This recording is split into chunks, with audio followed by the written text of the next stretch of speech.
যে আমাদের বেশিরভাগ জল দরকার। জলের উৎস কোথায়? সমুদ্র। সমুদ্র। তাহলে আমরা কল্যাণীতে বাস করতে পারবো বেঁচে থাকতে হলে?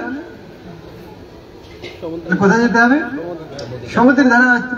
সমুদ্রের ধারে বাস করতে পারবো না, লবণাক্ত জল।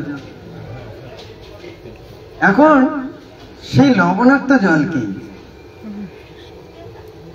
সূর্যের তাপের মাধ্যমে লবণ ছেড়ে মিষ্টি জল বানিয়ে তাপে বাষ্পীভূত করে ঠান্ডায় একটু ভারী করে হাওয়ার মাধ্যমে কল্যাণীর আকাশে নিয়েছে আরো ঠান্ডা করে বর্ষা।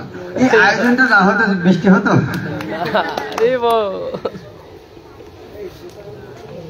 এখন এই যে বৃষ্টিটা হচ্ছে, সারাদিনে যদি বৃষ্টি হয়, কার কখন জল লাগবে সারাদিন বৃষ্টি তাহলে বাঁচবে না। এছাড়া জলটা কি করলেন? মাটির নিচে জমা রাখলেন, আর অতিরিক্তটা সবগুলো আবর্জনা ধুয়ে মুছে আবার নদী দিয়ে সমুদ্রে পাঠিয়ে দিলেন। তো এই ময়লাটা যদি আবার ওখানে যে সমুদ্র জলটা খারাপ করে, সেজন্য ওখানে অনেক লবণ রেখে দিয়েছেন যাতে খারাপ না হয়। এইরকম মাথায় বুদ্ধি, হ্যাঁ, যে কল্যাণী শহরে নোংরা জল ধুয়ে সমুদ্রে জলটা খারাপ হয়ে যাবে, ও লবণ দিয়ে রাখছে যাতে জলটা খারাপ না হয়। আবার এই শহরের জল কোথা থেকে আসে? ট্যাঙ্কের মাধ্যমে, জলের মাধ্যমে আসে। ভগবানের যে ট্যাঙ্ক কোথায়? পাহাড়ের উপরে, আর নল হচ্ছে নদী। ট্যাঙ্কের উপরে, তালা ট্যাঙ্কের উপরে জল রাখা যায়, পাহাড়ের উপরে জল রাখবে কি করে? রাখা যায়? ওই জন্য বরফ করে রেখেছেন যাতে। ভগবান মাথা কত বুঝি, পাহাড়ের উপরে জলটা থাকবে আর বরফ করে রেখে দেবে। হ্যাঁ, আর সূর্যকে এমন কথা বলেছেন, তুমি এমন তাপ দেবে পুরা বছর যেন নদীর দ্বারা পড়বে, একদিন বেশি দেবে না যাতে ডুবে যায়, পরদিন জল না থাকে। সূর্যকে এমন ইনস্ট্রাকশন দেওয়া আছে, এইরকম টেম্পারেচার যদি প্রতিদিন গলে, আর নদীর ধারা যেন একই রকম থাকে। প্রকৃতিকে কিরকম করা আইন, প্রকৃতি পুরো চিন্তা করেছেন?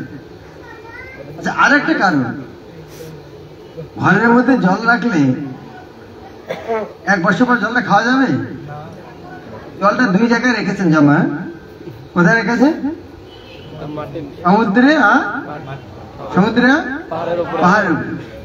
এক জায়গায় লবণ আর একটা ডিপ ফ্রিজ, আর একটা 2 জায়গায় রাখতে হবে, লবণ দিয়ে আচার করে রাখতে, আর একটা ফ্রিজে রাখতে হবে। ভগবান আগে থেকে লবণ দিয়ে রেখেছেন আর ডিপ ফ্রিজে রেখেছে। কি চিন্তা করেন ভগবান! এই যদি আয়োজনটা না হতো, আমরা জল পেতাম? কেন করেছেন ভগবান?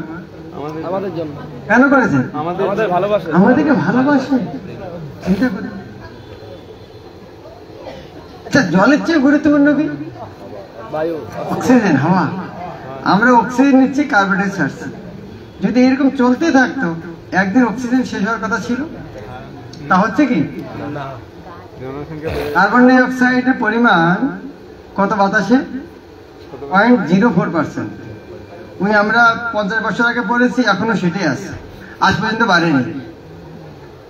এত মানুষ বেড়ে যাচ্ছে, কার্বন ডাই অক্সাইড পরিমাণ ঠিকই আছে। কেন? গাছপালার সঙ্গে কন্ট্যাক্টটা করলো কে? কোন পার্টি করেছে? ভগবান গাছের সঙ্গে কন্ট্যাক্ট করলেন যে মানুষের কাছ থেকে তোমরা কার্বন ডাই অক্সাইড নেবে আর ওদেরকে তোমরা অক্সিজেন দেবে, ব্যাস। এই কন্ট্যাক্টটা যদি না হতো আর বাঁচতে পারতাম? কেন করছেন ভগবান? চিন্তা করে দেখুন, যে ভগবান এরকম ভালোবাসে, তাকে যদি না ভালোবাসি, এরকম দুঃখের কথা। কোন মা বাবার ছেলে দিল্লি বোম্বেকে পড়াশোনা করে, দূরে থাকে কেউ? আছে কেউ? হাত ধরে দেখি। হ্যাঁ, কার আছে এখানে? কার ছেলে কোথায় আছে? হ্যাঁ, ব্যাঙ্গালোরের ছেলে আছে। ব্যাঙ্গালোরের ছেলে আছে, একটা মোবাইল কিনেছে, যা ওখানে যে ছেলে মাকে টেলিফোন করে না, মায়ের ভালো লাগবে? টেলিফোনটা কেন দিয়েছে? টেলিফোনটা কেন দিয়েছে? যোগাযোগ রাখার মা যাওয়ার সময়, ব্যাঙ্গালোর যাওয়ার সময় টেলিফোনটা কেন দিল? কি চায় ওর কাছে? কথা কি চায় ওর কাছে? কি খবর চায়? ভালো আছে, কি ভালো আছে? ছেলে ভালো আছে কিনা ওর সুখের কথা চিন্তা করছে, নিজের ভালোর কথা জন্য। মা এখান থেকে চিন্তা করছে মোবাইল দিয়ে তুই ভালো আছিস কিনা সেই খবরটা দে। ছেলে তো বদমাস, সেটা পর্যন্ত ভুলে গেছে, মাকে টেলিফোন কেন ভুলে গেছে। আমি আপনার ছেলের কথা বলছি না, আমাদের কথা বলছি, আমাদের কৃষ্ণের কথা। কৃষ্ণ আমাদেরকে কান দিয়েছেন ভগবানের কথা শোনার জন্য। মা টেলিফোন দিয়েছে, সিনেমার গান শুনছে মোবাইল, মাকে টেলিফোন করছে না। ভগবান আমাদের কান দিয়েছে তার কথা শোনার জন্য। ভগবানের কষ্ট লাগবে কিনা? চোখ দিয়েছেন ভগবান কি করার জন্য? ভগবানকে দর্শন, তার রূপ দেখার জন্য। আমরা ভগবানের রূপ নদী গণ্য করে দিয়েছি। মুখ দিয়েছেন গালি দেওয়ার জন্য, ভগবানের মহিমা কীর্তন করার জন্য। এখন যে ভগবান এত ভালোবাসেন তার সঙ্গে যদি এরকম করে, সে মার যে মা সন্তানকে এত ভালোবাসেন, সেই সন্তান যদি এরকম মার কতটা কষ্ট চিন্তা করে দেখুন। যে ভগবান জীবকে এত ভালোবাসে, সেই জীব যদি করে, ভগবানের কষ্ট হওয়া স্বাভাবিক কিনা? এখন 2 বছর পরে যদি মিস কলও হয়, হঠাৎ করে মা টেলিফোন লাগছে, বাবা কেমন আছিস, আর ওখানে যদি বলে ও সরি মিস কল বলে রেখে দেয়, মার কেমন লাগবে? বলা উচিত?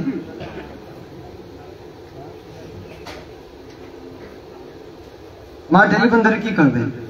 একটু রাগারাগি করতে পারবে, কিন্তু তিনি উদ্বিগ্ন হয়ে, বাবা আমি ভাবছি তোর মোবাইলটা হারিয়ে গেছে, হয়তো টাকা পয়সা নেই, তোর কি হয়েছিল মোবাইল টেলিফোন করিস নি, বললে চিঠি লিখলে আরেকটা মোবাইল পাঠাতাম।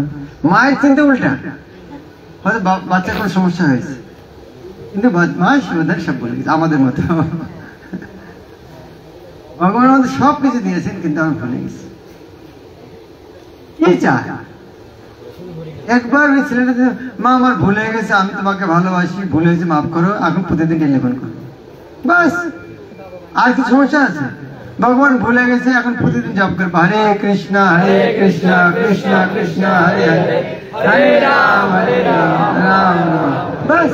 আর কি করিনি কিছু? হ্যাঁ এতদিন জপ করিস নি, আজকে এটা বলবে না?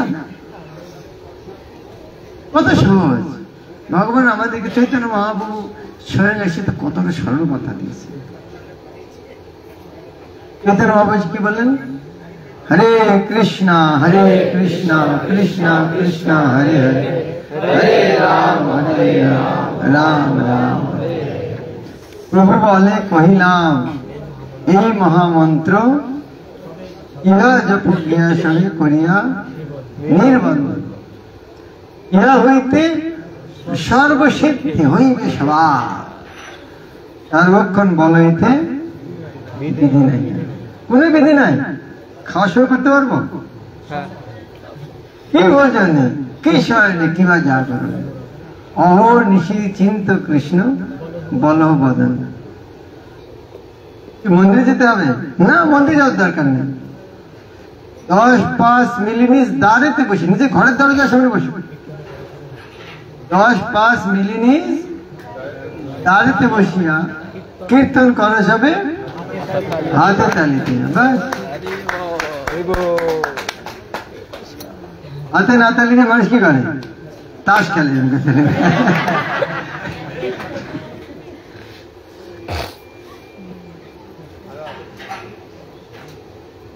সন্ধ্যা হইলে আপনার দ্বারে সবে মিলি কীর্তন করা সবে দিয়া করতাল। সন্ধ্যা হলে কি করা উচিত? সন্ধ্যা হলে এখানে ওখানে না ঘুরে, সন্ধ্যা হইলে আপনার দ্বারে সবে মিলি, এদিক ওদিক না ঘোরা ফেরে ঘরে আসবে। সন্ধ্যা হইলে আপনার দ্বারে সবে মিলি কীর্তন করা সবে দিয়ে করতালি দিয়ে পারে। এই যে মহাপ্রভু আমার পেছনে ফিরে যায়, মহাপ্রভু প্রথমে কি হয়েছিলেন? মালি প্রথমে কি হয়েছিলেন? মালি মালি। তারপর কি হয়েছিলেন? ভিক্ষু। তারপর কি হয়েছিলেন? বিতরণকারী ডিস্ট্রিবিউটর। ডিস্ট্রিবিউটর একা হয়ে শান্তি পাননি, তিনি কি করেছিলেন? 4 জনকে ডেকেছে। টিম বানিয়েছিলেন। উনি আদেশ দিয়েছিলেন, আমার সঙ্গে আদেশটা বলুন, শুনো শুনো নিত্যানন্দ, শুনো হরিদাস, শুনো শুনো নিত্যানন্দ, শুনো হরিদাস, সর্বত্র আমার আজ্ঞা করহ প্রকাশ। সর্বত্র আমার আজ্ঞা করহ প্রকাশ। তার মানে কি? তোমাকে শুধু বললাম? হ্যাঁ, সবাই আমার এই আদেশটা সবাইকে বলে দিও। কারা কারা শুনতে চান আদেশটা? Okay, তাহলে করতে হবে কিন্তু।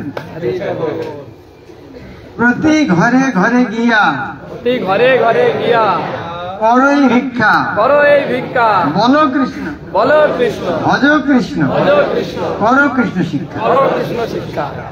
প্রত্যেকটা ঘরে ঘরে যে এটা বলতে হবে। এখন প্রত্যেকটা ঘরে যাওয়া কি করে প্র্যাকটিক্যাল? রূপার তার জন্য দিলেন গ্রন্থ, বই নিয়ে যাও। এখানে প্রভাতের বই নিয়ে কার বাড়িতে গেলাম, যে আমার কাছে গীতা আছে বা ভাগবত বা চৈতন্য, কোনো একটা ছোট বই, আত্মজ্ঞানের পন্থা নিল নিল, না নিল নিল। যেমন যারা কি বলে, যারা সেলসম্যান, কয়টা বিক্রি করলো না করলো কোম্পানি রিপোর্ট দিতে হয়, কয়টা ডাক্তার কাছে ভিজিট করেছে, কাজে দেখাতে হয়। তো আমরা অন্তত বই বিক্রি হোক আর না হোক, কয়জনের বাড়িতে গিয়েছি সেটা তো রিপোর্ট করা উচিত। কারা কারা মনে করেন প্রভুপাদের গ্রন্থ প্রচার করা উচিত? হাতে কারা কারা করেন? কারা কারা করেন? কারা কারা আজ থেকে মনে করেন আমি করবো? হাতে দেখি। ভেরি গুড, খুব ভালো। এখন একটা ভালো সময় আসছে, সেটা নাম হচ্ছে গীতা, গীতা জয়ন্তী। গীতা জয়ন্তী কি? জয়ন্তী মানে জন্মোৎসব। 1 ডিসেম্বর মুখ্য একাদশীর দিন গীতার আবির্ভাব হয় 5000 বছর আগে। তাহলে সেই দিনটাকে লক্ষ্য করে সারা জগতে গীতা প্রচার হয়। আর এই মাসটাতে যীশুখ্রিস্টের আবির্ভাব, ভগবান এক মহান ভক্ত। পাশ্চাত্য আর প্রাচ্য দুই জায়গার জন্য মহান উৎসব। তো সেই জন্য এই উৎসবটা কেন্দ্র করে 1 মাস ধরে গীতা প্রচার বেশি করে করা হয়। তার উৎসবটা হচ্ছে গীতা ম্যারাথন। এই মাসে গীতা আমরা বেশি করে গ্রন্থ বিতরণ করি। তো আমার এই মন্দির থেকেও অনেক এভাবে গীতা আছে। যারা যারা গীতা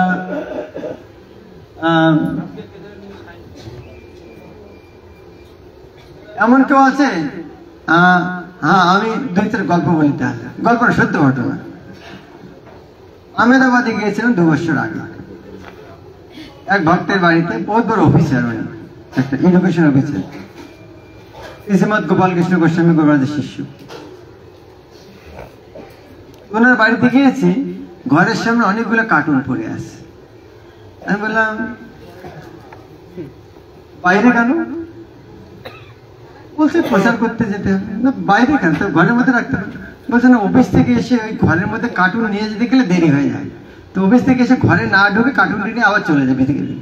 চিন্তা করুন, ঘরের মধ্যে রাখছেন এই জন্য অফিস থেকে এসে ঘরের মধ্যে ঢুকতে গেলে ওকে দেরি হয়ে যাবে, সে লেট হয়ে যাবে, অন্য একটা কাজে আটকে হবে। সেই জন্য বাইরে থেকে নিয়ে যা প্রচার করার জন্য। এইরকম উৎসাহ প্রচারে আমি শুনি তো হয় না, এত উৎসাহ কারো। সারাদিন অফিস করে এসে ঘরে ঢুকবে না, বইটা নিতে ঘরে ঢুকতে গেলে আটকে যাবে, সেই জন্য বাইরে থেকে নিয়ে চলে যাচ্ছে। এইভাবে ভক্তদের উৎসাহ কল্পনা করা যায়। আমাদের এক ভক্ত আছে, ও প্রতিজ্ঞা করেছে প্রতিদিনে কমপক্ষে একটা করে ভাগবত সেট বিক্রি, গৃহস্থ ভক্ত, প্রতিদিন ভাগবত। একদিন রাত 9টা বলতে হয়নি, খুব দুশ্চিন্তা, প্রতিজ্ঞাটা পূর্ণ হলো না। রাত 9টার সময় টেলিফোন আসছে, প্রভু আমি শুনেছি আপনি ভাগবত বিক্রি করেন, আপনার কাছে কি একটা ভাগবত আছে? ইচ্ছা করতে ভক্তরা এরকম 10,000 15,000 এভাবে গীতা বিক্রি করে। এখানে আপনাদের এই মন্দির থেকে আপনারা গীতা নিয়ে যেতে পারেন, আপনাকে নিয়ে যেতে হবে না, আপনার বাড়িতে দিয়ে যাবেন। ধরুন আপনি 1000 গীতা আপনি বিক্রি করতে চান, আপনি বললেন প্রভু আমার জন্য 1000 গীতা অর্ডার দিয়ে রাখবেন। তো আপনি যখন বলবেন যে আমাকে আজকে 100 গীতা দিয়ে দেন, তো আপনাকে 100 গীতা দিয়ে দিন, বিক্রি হবে, টাকা দিয়ে দেবেন, তারপরে আবার বাড়িতে পাঠিয়ে দেবে। তো আপনার যতটা চান ততটা বাড়িতে রেখে দেবেন, আবার পাঠিয়ে দেবেন, আর যে পরিমাণে বিক্রি হবে সেই টাকা দিয়ে দেবেন। এভাবে কারোর কোনো প্রেশার লাগবে না। এমন না যে টাকা দিয়ে কিনতে হবে। আপনি 50 টাকা নিয়ে গেলেন, বিক্রি করার পর টাকাটা দিলেন, আবার মনে আবার কিছু হবে। এরকম আপনারা একটা জগন্নাথের কাছে প্রার্থনা করেন, ভগবান আপনার বাণী যেন আমি প্রচার করতে পারি। কারা মনে করেন আমি এবার আমি 500 গীতা বিক্রি করবো, কারা এর মাঝে হাত উঠেন দেখি। 500 গীতা কারা বিক্রি করতে চান? 500 গীতা বিক্রি করবে এবার।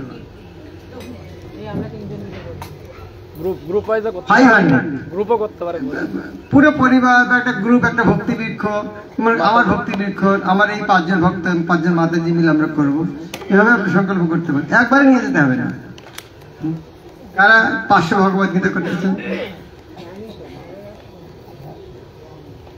এটা নভেম্বর